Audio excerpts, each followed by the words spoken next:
This video is about a very simple idea, but it is the key to watercolor, and by understanding it, it will change everything about how you paint.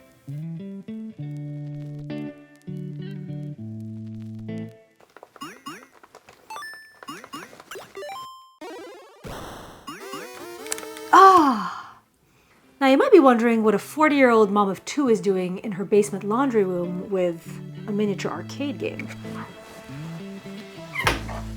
Well, I'm glad you asked, because this ridiculously small arcade game is going to teach you one of the most important principles you can ever learn about watercolor.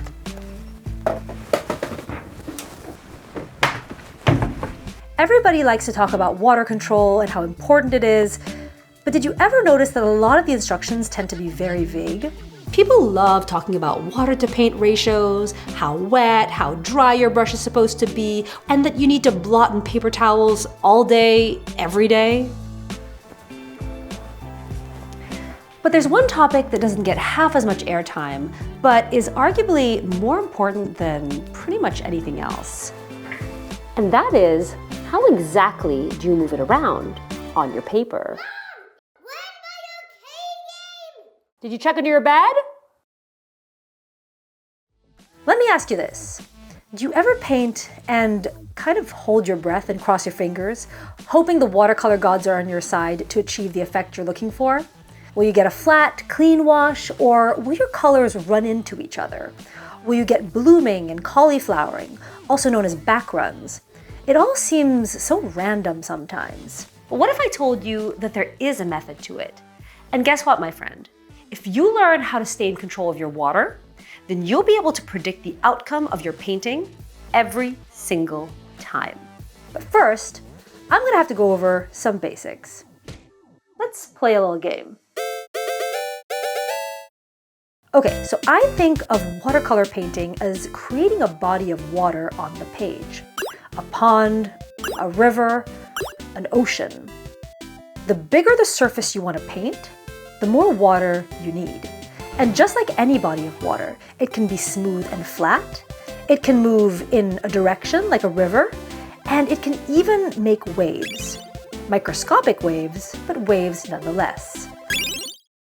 Now pay attention, because this is the key idea. The way that the water moves on your paper is going to determine what happens with your pigments on the surface. Pigments aren't just this random thing you talk about just to sound smart. They are literally physical particles that float around in water, eventually settling on your paper. So if you think about pigment being like teeny tiny little boats floating around on the water, you'll start to understand how the direction of waves and the flow of the water will decide what these pigments do. If you get a wave coming from one side of your lake, all the boats are going to head in one direction. It's going to be smooth and nobody is going to collide with anyone else because they're all going in the same direction. But if you get waves coming from one side and then another wave from another side, guess what? You've got two currents colliding into one another. Each wave is pushing in opposite directions, so the boats are going to crash into one another. All that pigment is going to disperse in this kind of chaotic way. And at that point, there's very little you can do to rein them back in. It's in these crashes that effects like cauliflowering or backruns actually happen. For the record, there is nothing wrong with cauliflowering, blooming, whatever you want to call it. They're not a bad thing as long as the effect is desired. What you don't want is to be surprised and blindsided because you don't know how to control it. So if you feel a sense of chaos when you're painting, or you can't get a seamless wash for the life of you, ask yourself this: are you directing your water in a purposeful direction? Or are you just adding paint and water at random without a strategy? Let's say you're creating a big area of color. Your mission is to shepherd your water so that the water flows with the least amount of chaos as possible. You don't want your waves crashing into one another from different directions. You want to lead your water drop and keep your water from getting unruly, from point A to point B. Now, before we move on, let me talk to you a little bit about the sponsor of this video, BetterHelp. If you've ever been stressed out, anxious, or feeling down, you'll know that it's not just a mood you can easily shake. And I know because I've been down that same path.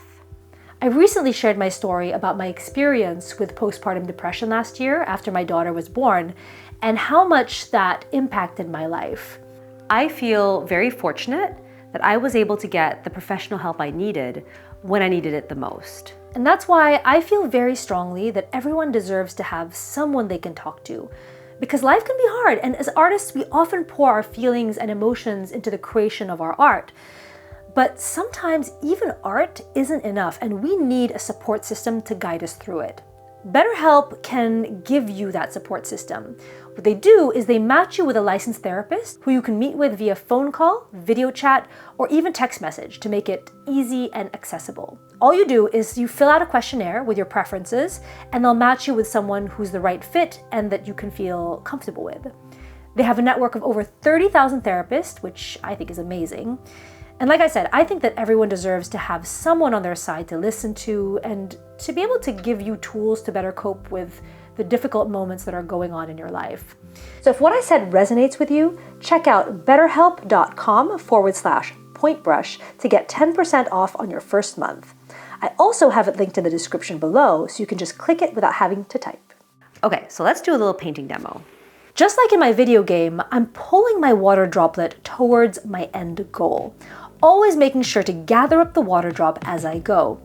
Depending on the shape of what you're painting, you can go straight across, you can also zigzag your way. It doesn't really matter what road you decide to take as long as you keep your eye on that water droplet and make sure that it's flowing in one direction. If you're working with a really large wash of water, guess what? You can use gravity to help you. Just tilt your surface downwards just a little bit and direct your bead of water downwards as you go. Gravity will be your friend and will help you in preventing backwashes because it's making the water run downwards like a waterfall. Have you ever seen water trying to go back up a waterfall? I didn't think so. And the same is true here. So now that we've reached the other side, how do we end it?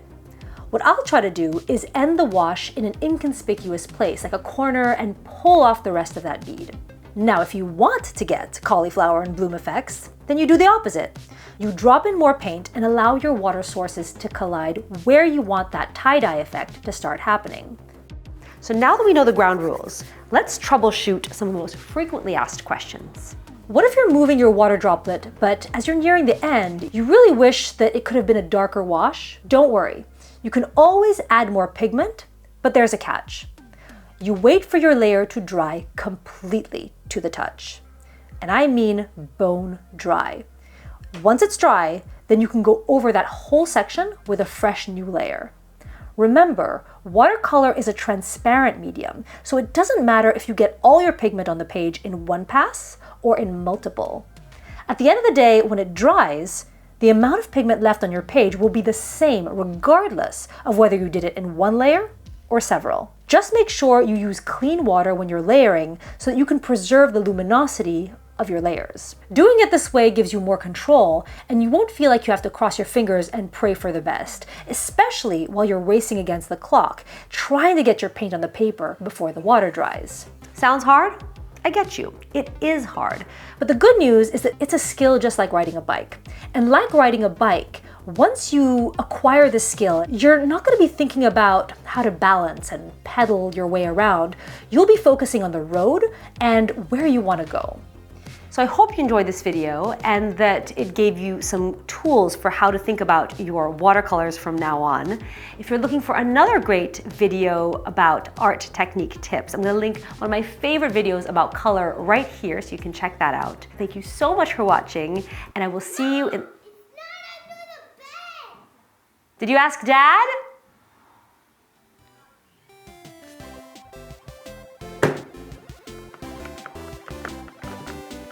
See you later.